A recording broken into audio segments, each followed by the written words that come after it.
with him happens when we're open and okay with our weaknesses. In 2 Corinthians 12:9-11, God says, "My grace is enough for you, for my power is made perfect when you are weak." The quiet of the desert then becomes a place where we change inside.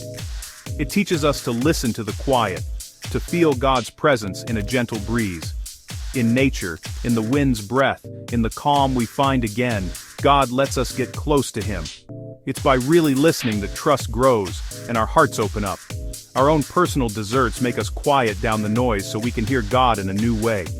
They push us to look inside ourselves, to find deep peace, far from all the distractions and easy answers. When we're alone, we find a different way to connect with God. It's in the quiet that we find a new closeness. Silence isn't empty. It's full of God's presence, ready to talk to us if we just listen. It becomes a place where we meet Him, heal, and start fresh. The desert teaches us to listen differently. It asks us to open our senses, to welcome things we didn't expect, to hear God's voice in what seems small and unimportant. It's a place where we learn to be patient and humble. It changes us, making us pay attention to what really matters. Slowly, the desert shapes how we see things, teaches us to tell what's truly important from what's not. We become able to walk with confidence even when things are uncertain.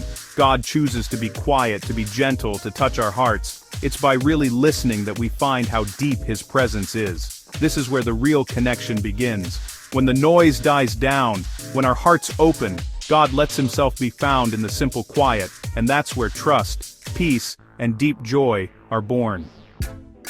John the Baptist, a figure of the desert, lived there, preached there, and shaped his message there. His strength came from solitude, from closeness with God, not from what people thought of him. The desert made him real, unaffected by the world's pressures. Then Jesus, after his baptism, was led into the desert.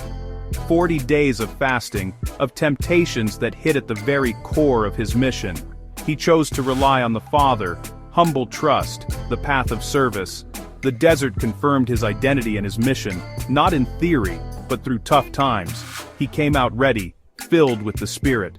For John the Baptist and Jesus, the desert wasn't running away, but the necessary training for their mission. True strength is born in solitude. When we face our deserts, we often think of it as a punishment, but the desert is the workshop where God shapes us, not the courtroom where He condemns us. Like a potter, God kneads, shapes, and removes the excess to reveal our true form. This process might feel painful, but it's all for beauty and